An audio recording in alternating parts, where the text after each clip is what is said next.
bom dia para você que está sintonizado aqui na TV Diário pela Ver TV, canal 13, via cabo, canal 26. E para você também que está conectado, está aí na internet, no seu trabalho e está aí com um linkzinho aberto aí da TV Diário, curtindo o programa Seus Direitos, sempre deixando você bem informado, a par dos seus direitos, que é a intenção do nosso programa. Agora são 11h17, hora certa para vocês, a gente está ao vivo aqui. Hoje a gente vai falar sobre o casamento, os efeitos patrimoniais do casamento e dos alimentos, pensão alimentícia, que é um assunto aí hoje em alta. Você quer saber desse assunto? Continue sintonizados aqui. E para falar sobre esse assunto, a gente está recebendo aqui o Dr. Carlos Alberto Abudinemi. Bom dia, doutor. Bom dia. Bom dia os ouvintes, os presentes, quem está nos acompanhando. Abudinemi. Nós vamos falar um pouco do casamento, da capacidade para o casamento e o desenvolvimento patrimonial do início da sociedade conjugal. Vamos falar sobre essa regra de ordem pública e de ordem privada, que é o regime de bens, que vai regular essa relação entre os cônjuges. Vamos falar um pouquinho também sobre a união estável, os requisitos e sobre os alimentos, né, ao final. O Código Civil, ele tem um conceito de casamento que são certos doutrinadores têm cada conceito de formas diversas, mas o casamento, posso te falar que é um ato jurídico negocial. E é um ato jurídico negocial que tem a livre e espontânea vontade de ambos os interessados, entre homem e mulher. Quando a gente fala em casamento, a gente lembra muito do amor que está unindo aquelas pessoas, mas a gente tem que lembrar também que é um contrato, é feito um contrato ali, né? O casamento nada mais é do que um negócio jurídico e é viável aplicar as normas gerais do negócio jurídico para o casamento. E no decorrer da minha explanação, eu vou falar sobre vários requisitos da capacidade para o casamento que tem ligação direta com os negócios jurídicos. É um contrato, portanto que alguns doutrinadores usualmente falamos em celebrar o casamento, como falamos de celebrar o contrato. É um ato jurídico negocial. Que precisa até de testemunha, né, doutor? Precisa, e tem certas pessoas que têm capacidade para casar e outras não. Não é qualquer um que pode se casar, então? Não é qualquer um que pode se casar. Quem não pode, doutor? Quem não pode? Em regra, os menores de 16 anos. Mesmo se for emancipado? Nós vamos chegar lá. A idade, a capacidade para se casar a partir dos 16 anos completos. É a idade núbil, tá? Agora, eu falei, essa é a regra. Se tem regra, exceções existem. Sim. As exceções são duas que o Código Civil nos apresenta, mas eu posso te falar que há uma discussão muito grande sobre essas duas exceções. Alguns doutrinadores defendem que ocorreu a revogação tácita dessas duas exceções, que são para imposição de pena, para evitar imposição de pena, ou no caso de gravidez. Nesses dois casos é possível o casamento acontecer, a sociedade conjugal, através do seu respectiva prova, que é o registro. Antes dos 12 anos são essas duas exceções, mas, em regra, a idade núbil a partir dos 16 anos. Hoje em dia ainda acontece, tem casos de pessoas que emancipam para casar antes dos 16? Sim. Ou não é mais algo comum? Não, a situação gira no seguinte, a partir dos 16 anos, como eu te falei, que nada mais é do que um ato jurídico. Sim. É um negócio jurídico que é viável a aplicação das normas gerais desse negócio jurídico. A partir dos 16 anos, qualquer pessoa, desde que não tenha debilidade mental, qualquer pessoa, ela é relativamente incapaz a partir dos 16 anos. Então, a idade núbil de 16 anos tem a ver um pouquinho pelas partes, né, contratantes, que é a partir do relativamente incapaz. Dos 16 anos, a pessoa torna-se relativamente incapaz. Agora, mesmo completados os 16 anos e tendo a capacidade para o casamento, é necessário a autorização dos responsáveis legais ou dos pais. Mas isso não se aplica para o emancipado. O emancipado não tem que pedir autorização dos pais e nem autorização dos representantes legais. Então, a partir dos 16 anos, pode se casar. Antes dos 16 anos, tem duas exceções muito controvertidas, e que são essas que o Código Civil nos apresenta, no caso de gravidez e para imposição de pena, evitar a imposição de pena. Sim, a gente vai fazer um intervalo agora, mas antes de chamar o intervalo, eu gostaria que você explicasse pra gente o que é o emancipado, porque a gente falou aqui, mas talvez quem está nos assistindo não entenda, não saiba o que significa. O emancipado, a emancipação dá o direito ao emancipado praticar certos atos da vida civil, mas não todos. A emancipação, ela tem 3 espécies, tá?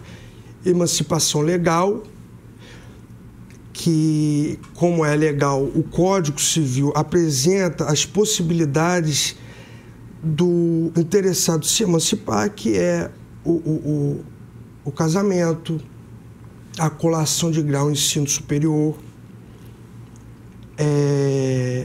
a independência econômica, estabelecimento próprio.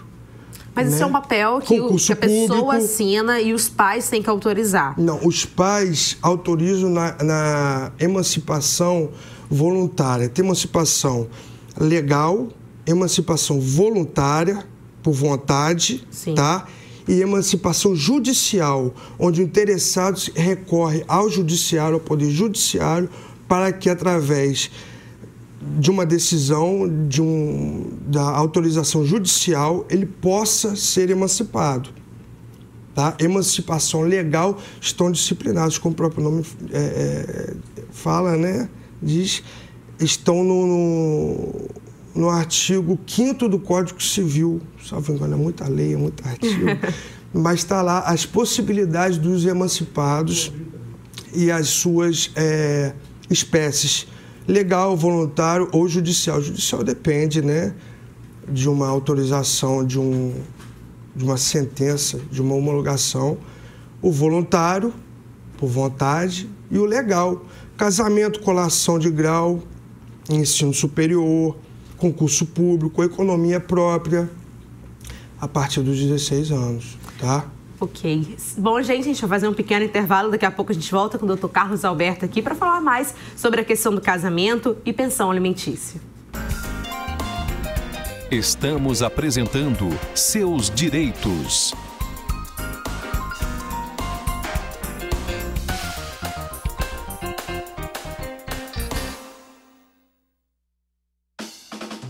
A Limport é referência em limpeza, portaria e segurança em toda a região e está sempre se renovando, tanto em treinamento de pessoal quanto em equipamentos. Nossa renovação é tão grande que até redesenhamos nossa marca e deixamos mais moderna, assim como é o nosso trabalho. E tudo isso é para levar um serviço sempre melhor para você. Limport, oferecendo soluções.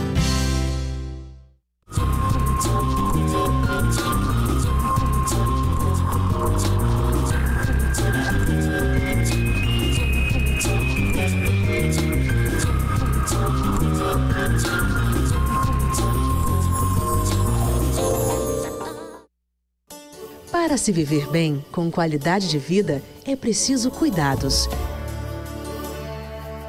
Minha saúde e de minha família estão sempre em primeiro lugar. Por isso, para exames e diagnósticos, confio na RadMed há 25 anos. RadMed, há 25 anos, a imagem da credibilidade, porque sua saúde é nosso objetivo.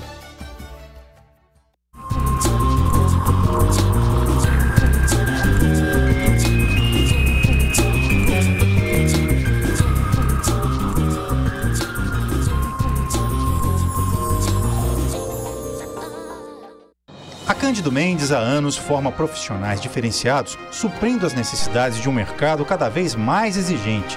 Temos os maiores índices de empregabilidade na região, pois as empresas reconhecem a qualidade do nosso ensino, avaliado pelo MEC como um dos melhores do país. Com reconhecimento e formação de excelência, seus horizontes se ampliam e você chega cada vez mais longe. Invista na sua carreira, Universidade Cândido Mendes, diploma de valor. Driving this road down to paradise, letting the sunlight into my eyes. Our only plan is to improvise, and it's crystal clear that I don't ever want it to end. If I had my way, I would never leave. Keep building these random memories, turning our days into melodies. But since I Trier Calçados, caminhando com você.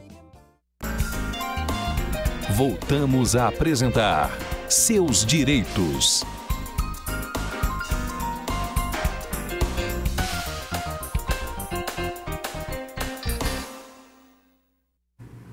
Agora 11h28, hora certa para vocês. Hoje é dia 30 de julho de 2014, o mês de julho já está indo embora.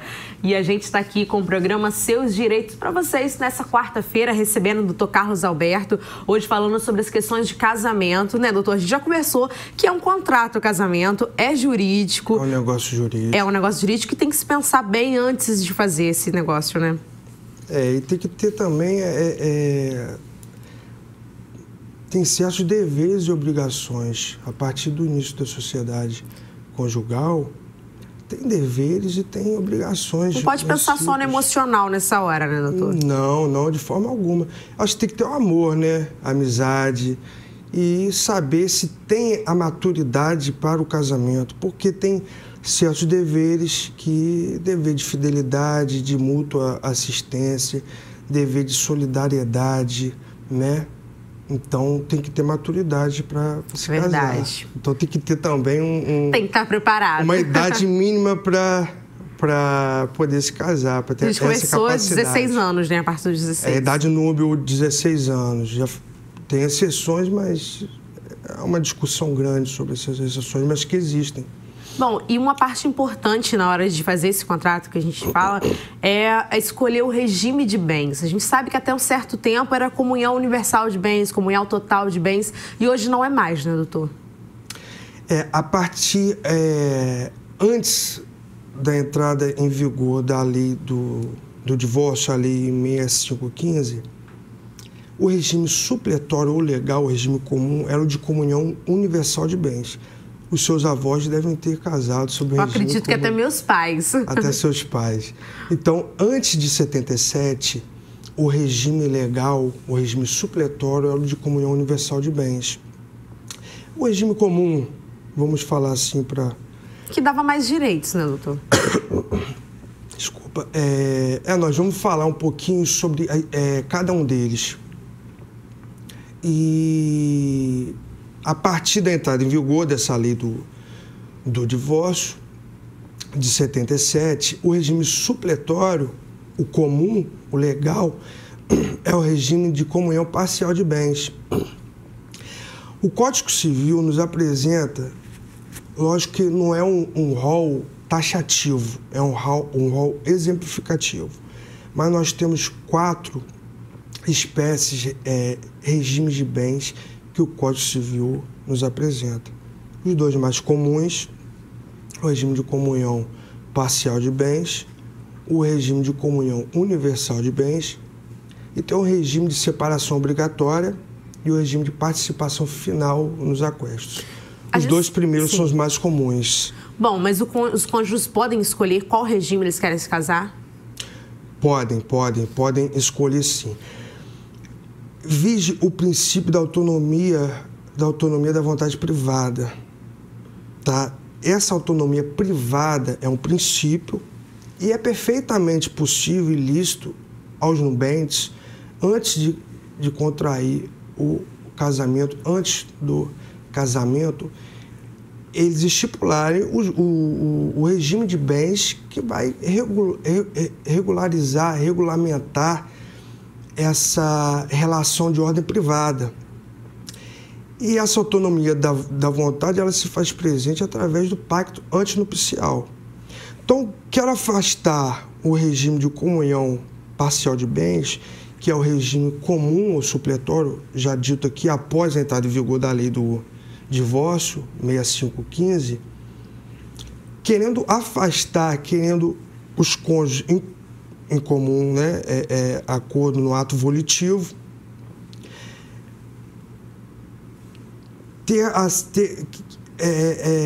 como é que eu vou te dizer? Adotar outro regime de bens, a não ser o regime de separação parcial, tem que se fazer o pacto antinupcial. E desse pacto pode escolher sobre o regime de comunhão universal. Lembrando que para você escolher um regime, você tem que conhecer os regimes, né, doutor? Sim, são os 4. Quero afastar o regime de comunhão parcial de bens, faça o pacto antinupcial. Você pode escolher o regime de comunhão universal de bens, o regime de separação obrigatória e o regime de participação final nos aquestos. Essa autonomia da vontade privada se faz através do pacto. É perfeitamente possível e lícito. Bom, doutor, já que hoje o mais usual é o regime de comunhão parcial de bens, eu queria que o senhor explicasse para a gente quais são as regras básicas desse regime. A regra básica do regime de comunhão parcial de bens é a comunicação. Todos os bens adquiridos após a união, a sociedade conjugal, se comunicam. É a comunicação de todos os bens conquistados pelos cônjuges após o casamento, ao início da sociedade conjugal. Então, se ele tem o imóvel antes do casamento, aquele cônjuge não vai ter direito a ele caso separação depois. Não, o regime de comunhão parcial de bens, assim como nós vamos falar do regime de comunhão universal de bens, tem bens que se comunicam e bens que não se comunicam. O regime parcial de bens é relativo. Posso te falar dos casos mais usuais. Eu tenho só a título de exemplo, para ilustrar, não posso falar o nome do meu cliente, né? Mas ele adquiriu um terreno, um imóvel no ano de 2000. Adquiriu, comprou, pagou à vista. No ano de 2005, após o casamento, os cônjuges construíram a casa. Situação complicada. Houve uma construção. Em conjunto, né? Em conjunto. Só que ele adquiriu esse terreno anteriormente, 5 anos antes do casamento. E a autora, a esposa, pleiteou uma ação de divórcio com partilha de bens, a ameação total desse imóvel. Ela vai ter direito à construção desse imóvel, mas o terreno foi adquirido antes da sociedade conjugal. Complicada a situação. Faz o quê? Vende tudo e divide o dinheiro? Não. O que eu fiz? Eu pedi avaliação judicial do imóvel, avaliação judicial desse terreno, pega-se o valor total do imóvel, subtrai do valor desse terreno, né, através de uma avaliação judicial, e vai ser repartido a construção. Ela vai ter direito à metade da construção, tá? O casamento, o regime de bens é baseado na solidariedade, na igualdade, da isonomia constitucional e do sistema de colaboração. Se a esposa não teve qualquer participação na compra desse terreno, estou falando no regime de comunhão parcial, ele não vai ter direito, ela não vai ter, sobre o valor desse terreno, mas sim da construção da casa. Que ela participou. Que ela participou. Cada um ajuda da mútua assistência e também do princípio da proporcionalidade, cada um colabora de acordo com suas possibilidades, né? Bom, doutor, vamos complicar mais um pouquinho. Nesse caso, o senhor disse que ele já tinha quitado o terreno anos antes. Mas se a pessoa tem um imóvel financiado, por exemplo... Eu ia falar sobre isso também. Porque a gente tem que encarar a realidade, né? A gente sabe que hoje em Campos as pessoas geralmente compram imóvel na planta... para garantir o futuro, para morar futuramente, para investir. E se a pessoa se casa, está financiando, só deu uma entrada, como que é a situação na hora da partilha? Como já dito, em cada regime tem os bens que se excluem e os bens que incluem, tá? Nesse caso, também tem Tem um precedente. Tem. Uma pessoa financiou esse terreno. Vou te dar 2 exemplos, tá? Sim. Financiou esse terreno em 300 vezes. Antes do casamento, pagou 20.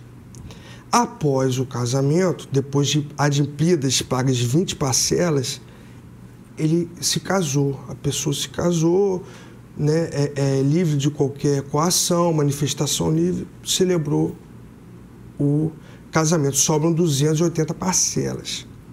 A esposa trabalha, ele também trabalha. Ao meu ver, ela só vai ter direito à meação a partir das prestações sucessivas. É muita continha, né, que tem periódicas, que fazer, né? Desse financiamento, Sim. dessas parcelas. Tudo que foi conquistado antes por ele, ela não tem direito. Agora, eu peguei um caso muito assim, não é complicado, mas não é comum. Um rapaz, ele tinha um imóvel num condomínio fechado, vendeu esse imóvel por várias prestações e se casou no decorrer, nesse lapso dessas prestações. Dividiu, vamos supor, em 100 vezes. Ele vendeu. Sim. Então, o comprador, um contrato de compra e venda. O comprador, todo mês, adimple, né? Dava aquela quantia. A quantia fixa. E ele se casou nesse interregno, nesse intervalo dessas prestações. E a esposa quis, depois, esse terreno, quis a sua parte, a meação desse terreno. Mas a causa foi anterior ao casamento. Esse terreno estava em nome dele, foi vendido a crédito, tá? Mas só que ele foi recebendo. E dentro dessas parcelas, nesse lapso, ele se casou. Então, a venda a crédito, isso não está especificado, isso não está, o Código Civil não nos apresenta essa hipótese, tá? E faz como, doutor? É o bom senso, né? Eu acho que esse caso já porque foi o título, resolvido? a causa foi anterior. Sim. O terreno era dele e vendeu a crédito. A esposa que quer e que pleiteia a meação desse imóvel, ela não vai ter direito, porque a causa foi anterior ao casamento. Então, ela não vai ter direito à meação. Existem bens que se comunicam, existem bens que não se comunicam no regime de comunhão parcial. Resumindo, o marco inicial é a união matrimonial. A partir dali, do início da sociedade conjugal, todo o desenvolvimento econômico, financeiro conquistado pelos cônjuges, o outro cônjuge, obviamente, tem direito à meação. Agora, existem bens que não se incluem. Por exemplo, dívidas adquiridas antes da união matrimonial, a herança, a dívidas doação... adquiridas depois já faz parte. Já, porque aí ônus e bônus, né, doutor? Exatamente. É o ativo e o passivo. Nós estamos falando aqui de bens, mas as dívidas também. É bom a gente deixar isso claro, né? As Lembrar. obrigações as dívidas contraídas pelos cônjuges para a administração do lar, dívidas condominiais, dívidas de aluguel, dívidas com alimentação para a administração do lar, os bens conquistados pelos cônjuges respondem pelas dívidas, perfeitamente. Bom, Agora, doutor, uma coisa que ainda ficou na dúvida, tem relação a essa partilha, a questão numa poupança, por exemplo, a pessoa casou, tinha um dinheiro na poupança e ela tem como provar aquilo, e depois do casamento ela adquiriu um bem junto com a esposa ou junto com o marido. Como que fica essa situação? Ela tinha uma poupança e depois adquiriu um bem. Um bem já dentro do casamento. Mas essa conta era somente dela? Em nome dela? Sim. Não, tem que ser provado isso, tem que ter tem que ser... Se a pessoa juntou durante alguns anos certo capital e a poupança está em nome somente dela, e após esse casamento, nós estamos falando de regime parcial de bens. Sim, parcial de bens. Ela comprovando, ela trazendo em juízo essa administração desse capital anterior ao casamento, essa parte só é dela. O outro cônjuge não vai ter direito. Bom, gente, mais dúvidas serão esclarecidas aqui com o doutor Carlos Alberto, mas no próximo bloco, continue ligadinhos aqui na TV Diário. Estamos apresentando Seus Direitos.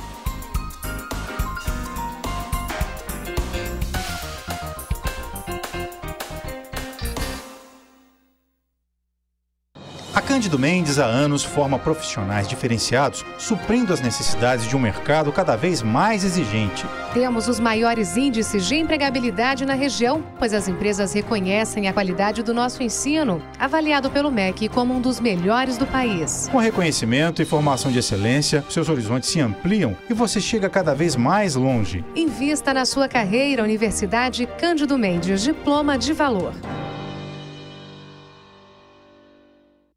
Inspirado em você, nos seus melhores momentos. Inspirado em você, porque você merece ser feliz. Aqui é o melhor lugar pra gente se encontrar. Comigo você pode contar, sempre que precisar. Boulevard Shopping, inspirado em você.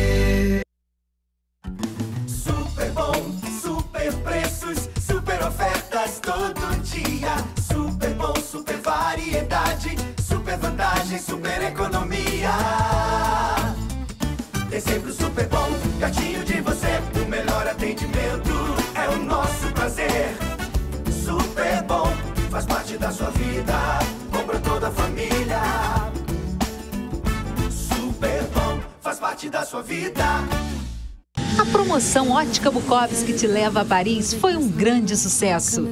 Várias pessoas participaram, mas quem levou a melhor foi o senhor José Luiz Henrique Pereira, de São Francisco de Itabapoana. Agora é arrumar as malas e curtir a capital francesa. Faça como o senhor José Luiz, venha até as Óticas Bukowski. Além de encontrar o que há de mais moderno do mundo óptico, você ainda participa de campanhas imperdíveis. Ótica Bukowski, sempre buscando o melhor para você.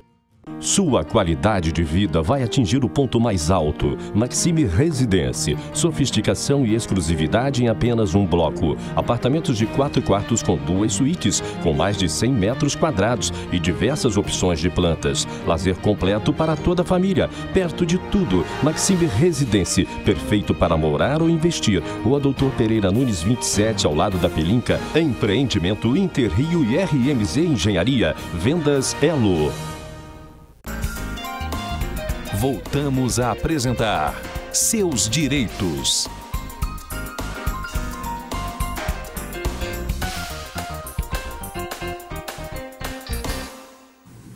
Bom, hoje nós estamos falando aqui sobre regime de casamento com o doutor Abdo Neme. Está conversando com a gente, né, doutor? Bom, eu queria que o senhor falasse agora sobre a questão da união universal, que a gente já falou bastante sobre a questão da união parcial, mas ainda existem pessoas que casam com esse regime total de bens, né? Existem algumas pessoas, através do pacto antinupcial. Eu falei do regime de comunhão parcial e falei que o marco inicial é o matrimônio. Todos os bens conquistados após a união matrimonial se comunicam, exceto alguns bens. Dívidas contraídos anteriores ao casamento, em regra, os bens pessoais de cada cônjuge, os bens profissionais, no meu caso, os livros, os bens de família, joias, relógios, não se comunicam. Só estou esclarecendo rápido. Sim. Então, existem bens que não se comunicam no regime de comunhão parcial, tá?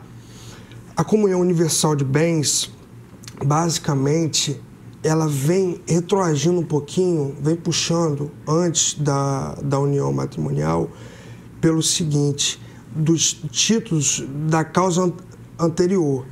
As heranças e as doações, ao contrário do regime de comunhão parcial de bens, eles se comunicam na comunhão universal, a não ser que... Tem direito a tudo, né?